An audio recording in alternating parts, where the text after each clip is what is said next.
Sabe aquela coisa de filme, de ficção científica? Tipo o Peixe-Babel lá do Guia do Mochileiro, ou o Tradutor Universal de Jornada nas Estrelas? A ideia de, sei lá, entender qualquer pessoa falando qualquer língua na hora. Parece que tá deixando de ser fantasia, né? Tá quase chegando no nosso ouvido, no nosso bolso. E é exatamente essa fronteira que a gente vai explorar um pouco hoje. Porque, olha, tá rolando uma corrida tecnológica, assim, pesada mesmo, entre três gigantes: Apple, Google e Meta. O objetivo delas: derrubar de vez essa barreira da língua, fazer a tradução em tempo real ser algo comum no dia a dia. Então, a nossa missão aqui é tentar entender as estratégias, sabe quais as armas que cada uma está usando. É mais hardware, é software, inteligência artificial entrando com tudo. O que isso significa pra gente? Bom, vamos tentar desembrulhar isso? Talvez começando pela Apple, que sempre tem aquela coisa da integração, né? Hardware e software casadinhos, o foco deles parece que tá muito nos fones de ouvido. Com certeza. A Apple, ela aposta muito nisso, na experiência controlada dentro do ecossistema dela. O destaque é a tradução ao vivo, que chegou com os AirPods Pro 3, que, bom, não são baratos, né? Quase uns R$ 2.700. Salgado. É, mas eles disseram que vai chegar para os AirPods 4 e para os Pro 2 também via atualização. Só que tem um detalhe, precisa ter o cancelamento de ruído ativo. Parece que é essencial para a coisa funcionar direito. Tá, e como é que isso funciona na prática?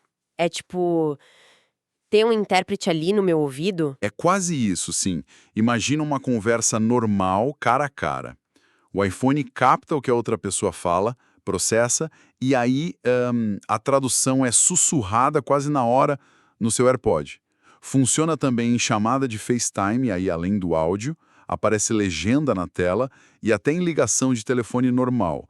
A demonstração que eles fizeram foi bem essa. Um turista falando inglês, um vendedor falando espanhol, os dois usando AirPods e a conversa fluindo, sabe? Que legal! E quais idiomas já estão funcionando para começar? Eles começaram com 5: inglês, francês, alemão, português e espanhol. Mas aí entra o ponto-chave da estratégia da Apple, né? O tal do ecossistema fechado. Para funcionar mesmo, as duas pessoas na conversa precisam estar usando AirPods compatíveis. E mais, conectados a iPhones recentes, com sistema operacional novo e que rodem a tal da Apple Intelligence. Ah, a famosa Apple Intelligence. O novo cérebro de IA deles, né? Que faz muita coisa no próprio aparelho, dizem. Mas essa exigência de todo mundo ter Apple não limita demais? Tipo, na vida real, nem todo mundo usa iPhone, né? Não parece meio restritivo? É a aposta clássica da Apple, né? Controle total para garantir, segundo eles, uma experiência mais lisa, mais segura, mas o preço é esse, não é universal. E tem mais duas limitações que são importantes mencionar. A primeira, a voz da tradução. Ela é padrão, não pega o tom, a inflexão da pessoa que está falando de verdade. Perde um pouco da emoção ali, da personalidade. Ah, entendi. A voz fica meio robótica, então. Não é a voz da pessoa. E a segunda limitação foi uma barreira lá na União Europeia. Por causa do Digital Markets Act, o DMA, eles não puderam lançar lá. O DMA, aquela lei que está tentando fazer as gigantes de tecnologia abrirem mais os sistemas, né, para conversarem entre si. Exatamente. A lei exige mais interoperabilidade. E isso vai contra a filosofia da Apple de manter tudo no seu jardim murado. Então, pelo menos por agora, na Europa, essa função está bloqueada. E vale lembrar que essa tradução ao vivo é só uma parte do pacote maior da Apple Intelligence, que também faz resumo de chamada, cria emoji, essas coisas. Entendi. É uma solução bem Apple, elegante, integrada, mas com essas amarras, né? Do ecossistema, da regulação.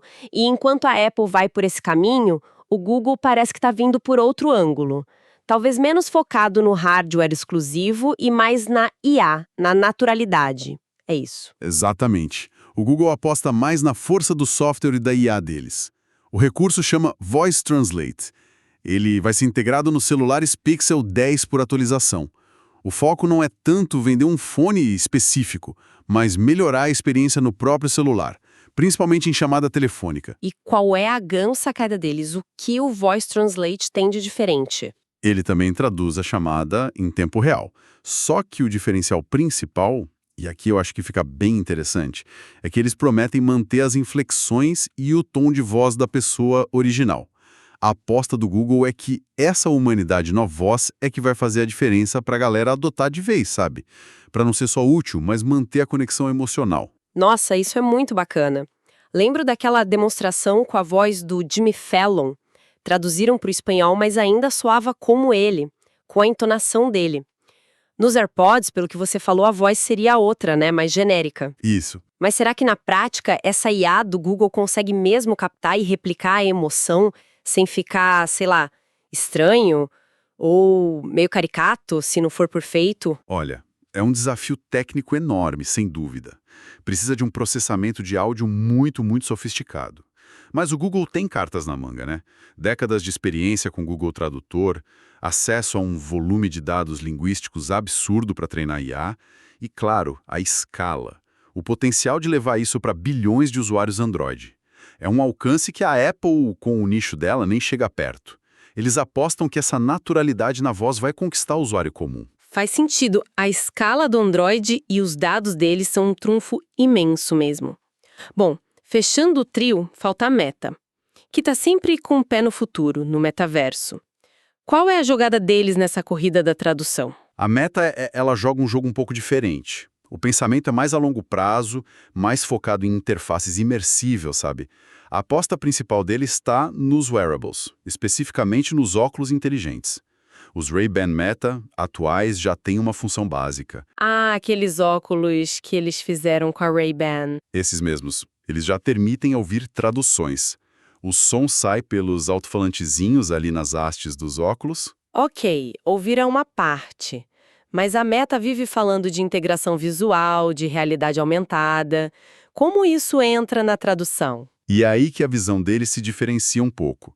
Hoje já dá para a pessoa com quem você está falando ver uma transcrição da conversa traduzida no celular dela. Mas o que está rolando de rumor mais forte é sobre a próxima geração desses óculos.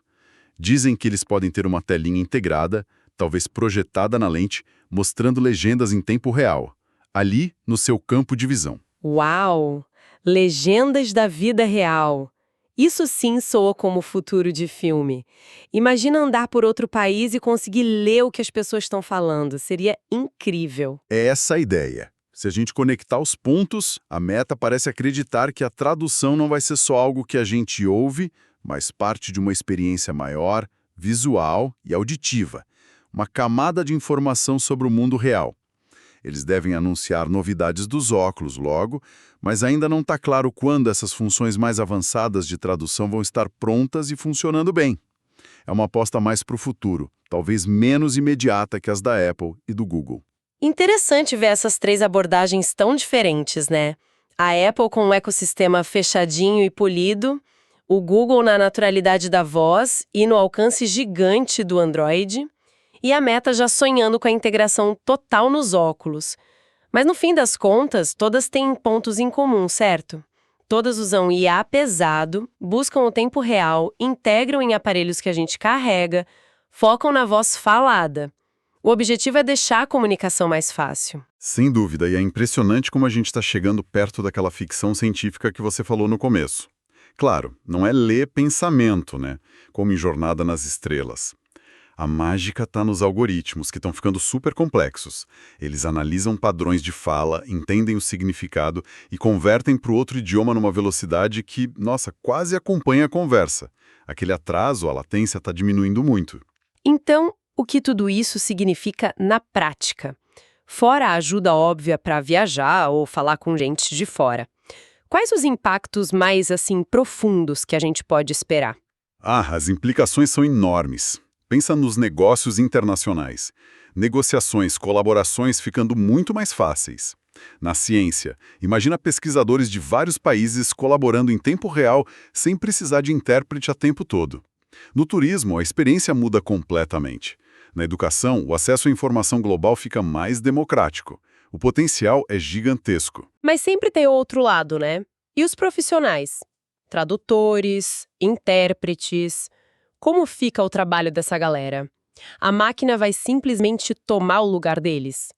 É uma preocupação que surge na hora. É uma questão central e bem complexa. O que a gente está vendo, pelos dados e pela experiência até agora, não é bem uma substituição total, sabe? É mais uma transformação bem profunda da profissão.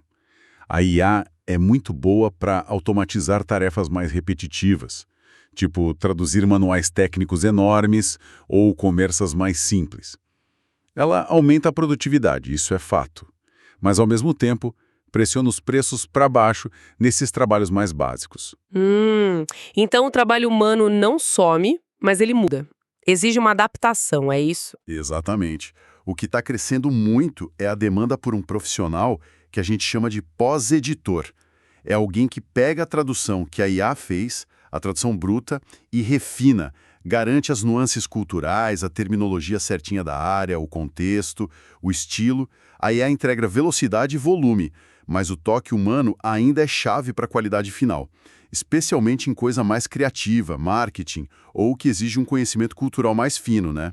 A IA ajuda no básico, mas a comunicação de verdade tem mais camadas. E imagino que em áreas mais críticas, onde um erro de tradução pode ser grave, tipo direito, medicina, aí a coisa complica mais ainda para a máquina sozinha, né? Com certeza.